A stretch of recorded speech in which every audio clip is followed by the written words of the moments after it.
मेरू पर्वत भी पहुंच सकता है। वैसे तो देखा जाए तो श्रद्धा एक ऐसी चीज है जो अनुभव होता है। जैसे मैं पहली बार कह दूं कि गुरु महाराज वैसे तो इधर से इधर चलना हो तो विचार करते हैं, और इस श्रद्धा गुरुदेव के पास आने की तो वहां से लगाकर या 2 किलोमीटर अपने आप चल गए। ये है गुरु की श्रद्धा, और श्रद्धा से मोक्ष भी मिल सकता है। हमने तो गुरुदेव की श्रद्धा वो देखी है जो अनुभव ऐसा किया है कि आज तक कुछ भी अनुभव नहीं। जैसे हर जगह पे, जैसे अमृतसर में गए साल चातुर्मास था और गुरुदेव की प्रतिमा जी बन के आई, अभी प्रतिष्ठा नहीं हुई, कब तक बन के आई और नगर प्रवेश किया। जैसे आज अपन लोग गांव से शहर में से इधर तक आए, वैसे उनका नगर प्रवेश करवाया। नगर प्रवेश तो क्या कराया, लोगों के मुंह में भजन गाने की इच्छा ही नहीं थी, कभी भजन गाते भी नहीं थे, लेकिन जहाँ गुरुदेव पधारे तो सभी बोलते हैं मेरे को भजन बोलना, वो कहते हैं मेरे को भजन। सभी में अपने आप बोलने की एक कला आ गई, वो है गुरुदेव की कृपा। और कृपा तब मिलती है जिसको श्रद्धा है। जब गुरुदेव का चातुर्मास, हमारा चातुर्मास नागपुर में था, राजस्थान में, गुरुदेव गच्छाधिपति बने थे 2 की साल में। तो पहला ही एक कार्य था कि उनसे आज्ञा मांगी, और गुरुदेव बिहार में थे। गुरुदेव ने हमको आज्ञा पत्र नहीं दिया, बिहार के हिसाब से नहीं मिला। हमने गुरुदेव को कहलाया, गुरुदेव आज्ञा पत्र तो दे दो, हमने प्रवेश कर दिया। गुरुदेव ने कहा आज्ञा पत्र तो मिला नहीं और प्रवेश भी कर लिया, और फिर आप कह रहे हो मुझे आज्ञा दो, आपकी बात बहुत जोरदार है। हमने बोला कोई बात नहीं, अभी भी आशीर्वाद दे दो। देखो कहने की खूबी होती है, गुरुदेव कितने प्रेमालु थे कि बातों बातों में कह भी देते थे और आशीर्वाद भी अच्छा देते थे।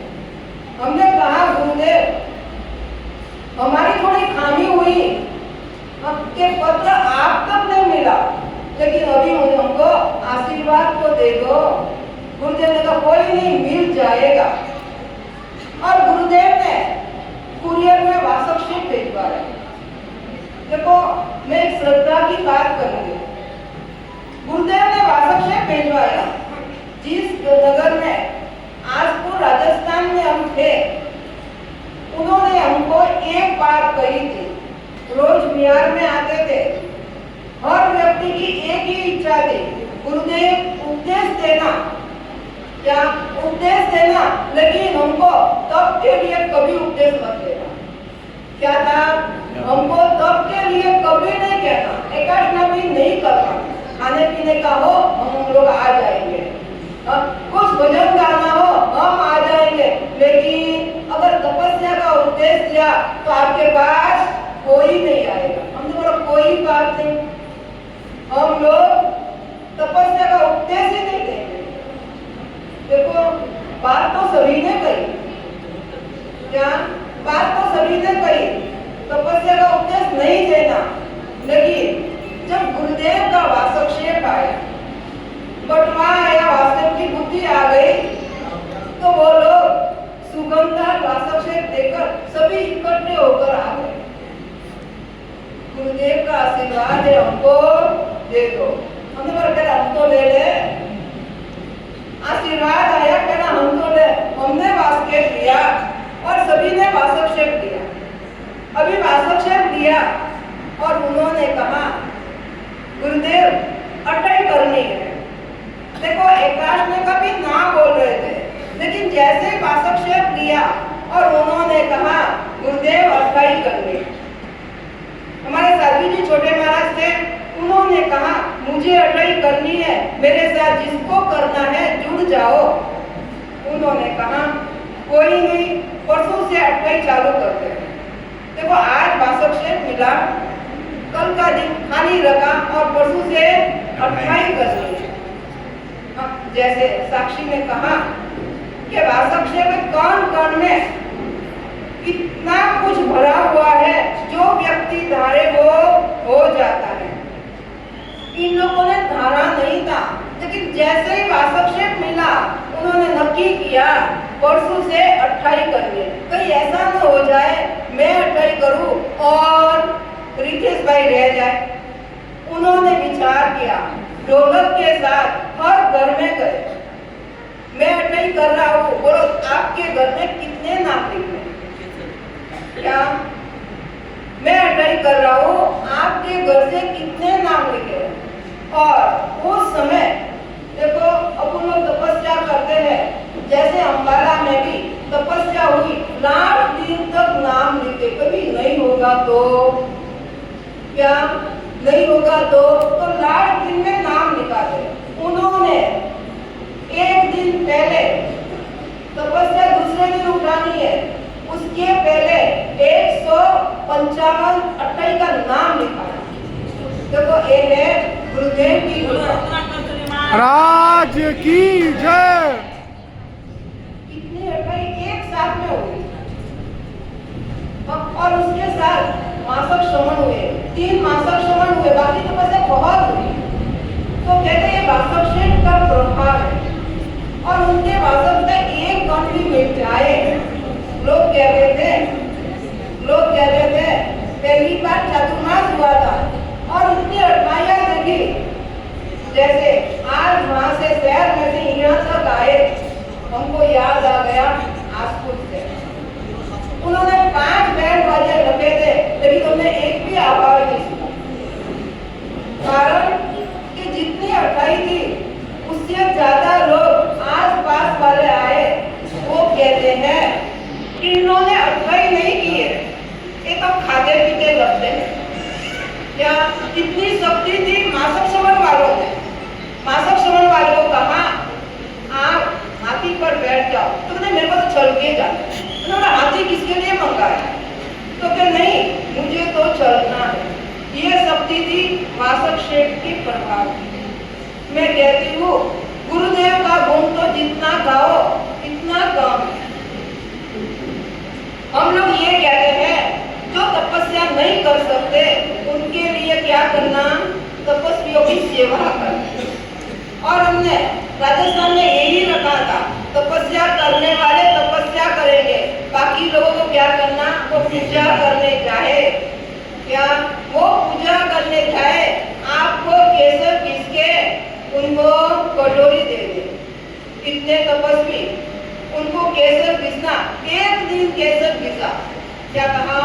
एक दिन केसर पीस के कटोरी तैयार की, दूसरे दिन आ गया गुरुदेव अट्ठाई करनी सरल है, केसर पीसना कठिन है, हाथ दुखने आ गए। अभी मैं अट्ठाई कर लूंगा, लेकिन मैं केसर नहीं पीसूंगा। कहते हैं तपस्या करनी फिर भी सरल होती है, लेकिन उनकी सेवा करनी लाभ तो मिलता है, लेकिन सेवा करनी कठिन होती है। तपस्या तो कर लेते हैं, लेकिन यदि उसकी अनुमोदना करनी बड़ी कठिन होती है। क्या बड़ी कठिन होती है? तपस्या करने के बाद तपस्या की यादगिरी भी रहनी चाहिए। जैसे करने में तो अट्ठाई भी कर सकते हैं, मासक श्रवण भी कर लेते हैं, लेकिन 4 दिन के बाद देखो तो क्या होता है? क्या 4 दिन के बाद देखो तो क्या होता है? तो वो होटल में दिखते हैं। क्या कहा? तपस्या करनी है किस लिए? स्वाद को मारने के लिए। स्वाद नहीं चाहिए। जब स्वाद त्याग होगा तब कहा जाएगा कि तपस्या की है। आमिल किए और तुम्हें कैसा लगा? बढ़िया लगा। आमिल करने के बाद क्या इच्छा हुई? और तपस्या करने की है, कि फिर रात्रि भोजन करने के लिए। तपस्या करने के बाद अगर खाने की इच्छा होगी मुझे ये खाना तो समझ लेना अपन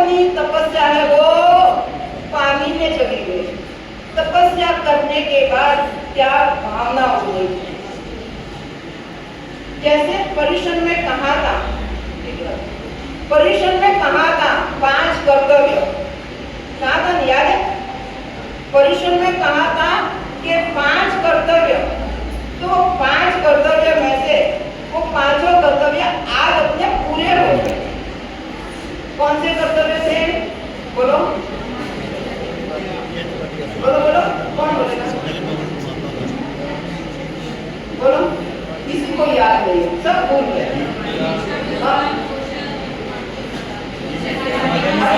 देखो, अष्टम तप था, हो गया।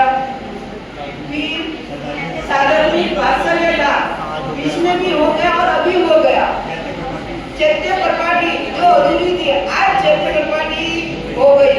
चैत्य परिपाटी उसको कहते हैं जो बिना चंपल के चले, उसको चैत्य परिपाटी का पूरा लाभ मिल गया, वो भी हो गया। फिर और क्या था? जीव दया पाली। वो जीव दया कैसे पाली जाती है?